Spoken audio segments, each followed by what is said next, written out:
Hey everyone, today we have yet another 6-inch Mandalorian action figure. Today it is the Mafex version 2.0. We're going to compare this to all of the previous Black Series Figuarts and Mafex Mandos, and we're going to see which Mando gets the coveted spot on my shelf here. I am just a little overwhelmed with how many options we have when it comes to Mando now.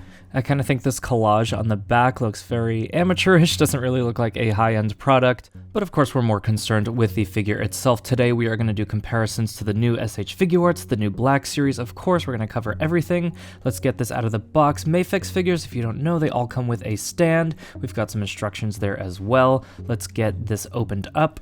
I think this is the most accessories and alternate hands that I've ever seen a Mandalorian figure come with. We've got 20 different hands here. We've got a great looking Pedro Pascal head sculpt, an alternate helmet, 2 different Grogus with switchable heads, some blast effects, electricity effects, all these different hands, lit and unlit darksaber, and then 2 rifles depending if you want to have him holding it or have it draped over his shoulder, and of course the 20 hands, which is pretty crazy. And with so many Mandalorian figures already out, this video is going to be all about comparisons. Here we are looking at just the 2 different Mafex releases that have come out so far, with the new release coming with a lot more accessories, and we'll compare the actual figures out of the box in just a moment, but you're not here to see figures in the box, so let's get him out. My first impressions on this: really beautiful paint, awesome sculpt, the proportions look amazing. Is it better than the new Black Series? We will find out in a bit when we compare the two. It's got this wired cloak here, which is definitely a step up from the Black Series. He has this little back plate here with the hole for the jetpack, and funny enough, this actually comes with an alternate back plate in case you want to display him, I guess, without the cape and without the jetpack. This is very typical of import figures, just giving you every possible option. Even the strap that holds his rifle is removable in case you want to replace it with the one where it is fastened. This does actually stick through his cape, and then if you have the rifle over the shoulder, it'll hold it in place just like it does in the show. This is a level of screen accuracy and specificity that I don't really need out of my action figures. I'm actually just going to store this piece in the box because you're never going to see it on the shelf, and I'm just going to lose it otherwise. Pretty much the only critique I have about the sculpt is the soft goods here. This little stitching up by the neck looks a little bit rough, and it's just really drawing my eye to it.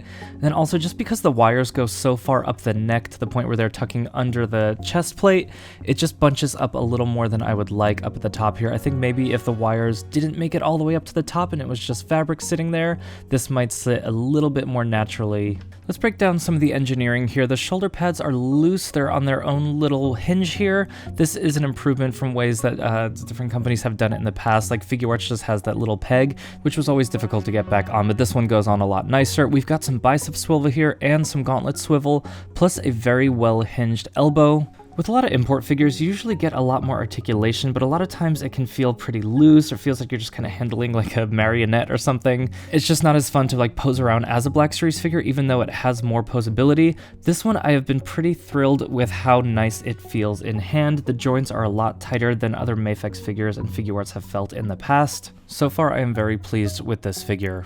I also like that they sculpted the little strap that holds his gun into the actual holster instead of having it be separate. The gun is also not pink anymore like it was in the first release. That was one of the strangest things I've ever seen in a figure.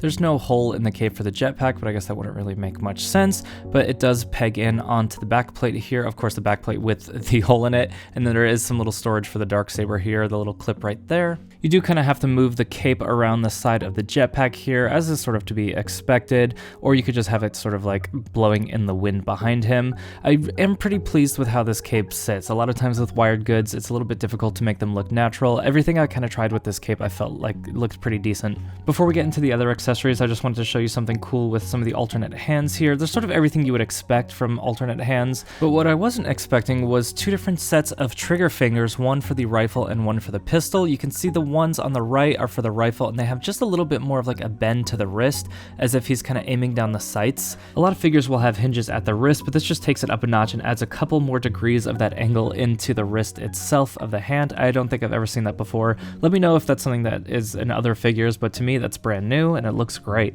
There's a little piece on the gauntlet that pops off and allows for this flame effect to look like it's originating from his wrist. This one pops on pretty nicely, although the original gauntlet piece did pop off a lot while I was handling the figure.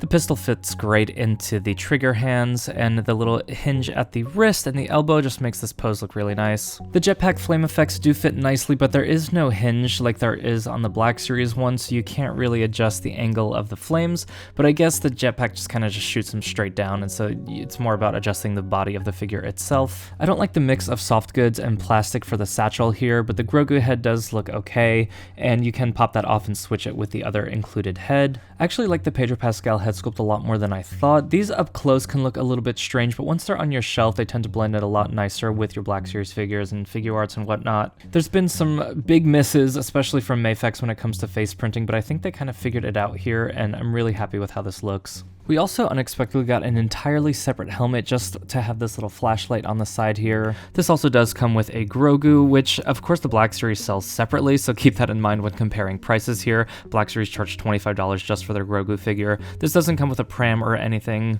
Here we have the two original Black Series figures, the two Figuarts, and then on the right we have the two Mafex figures. The SH Figuarts proportions are just so terrible compared to the Mafex. I've reviewed that one separately if you want to see that video, but they're not even worth mentioning here. Here's a quick look at that lineup in case you want to do a little visual comparison of sculpts here, but for the purpose of this video we're only going to compare the Glavis Ringworld Black Series with the two Mafex figures, since I think those are the only three that still hold up. But I also just want to give you a quick peek at the three Grogu figures. I personally prefer the Figuarts on the left that came with the newest version. I gotta say, even at this point I'm struggling to decide which of these three figures is going to make it onto my shelf. I do think that the new Mafex is better than the previous one, especially when it comes to accessories, so I think we can rule that one out. I'm not going to do an entire articulation breakdown, but pretty much overall Mafex wins in almost every sense of articulation. Looking at the helmets here, the Black Series is pretty dang good, but the Mafex on the far right, the newer version, I think takes the cake here. I feel like Goldilocks reviewing these because the visor on the left is too wide, the one in the middle is too narrow, and the new Mafex is just right.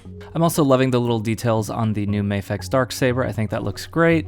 I also love the way that the new Mafex head sculpt looks on the Black Series figure. If you just want the head sculpt, you might be able to find that on eBay from someone that just wants to display him helmeted. And if you do own the original Mafex and were curious about the differences here, I'm just going to give you a quick peek. I'm not going to go too far into detail. The articulation feels largely the same, although I think the updated helmet and cape make the upgrade worth it. And here's just a quick direct comparison of the Glavis Ringworld and the new Mafex in case anyone is curious about those two. We've kind of already covered the differences there, but I just wanted to show them side by side. I do like the color palette and the slightly more graphite metallic look on the Mafex.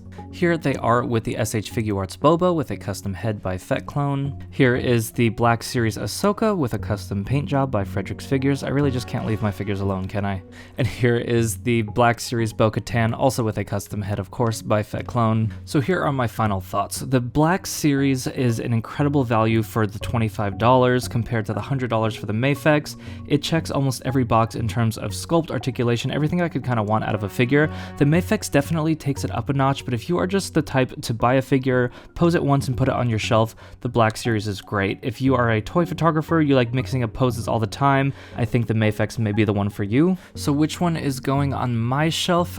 So I actually am doing a little bit of a kit bash. There's never just a definitive figure, is there? I used the helmet and the Darksaber from the new Mafex figure on the Black Series body because I just couldn't get past that lumpy cape around the neck on the Mafex figure, even though the paint and the articulation are crisper and cleaner and better. For the purpose of my collection, this is the combo that I'm going with the SH Figuarts Grogu, which brings like the total cost for this kit bash to like several $100s, which is just so silly. If I ever need some cash, I'll definitely be selling those imports and keeping the Black Series, or maybe just keeping the Mafex. I've kind of held on to all of them over the years for the purpose of doing reviews like this, so please leave a like because I don't need all these Mandos in my house. If you guys are new to the channel, please hit that subscribe button if you enjoyed the review and like to see more like this. I have the new Phantom Menace figures coming next week. Here are some other videos from my channel that you might enjoy. In the meantime, thank you all for watching, and I'll see you next time.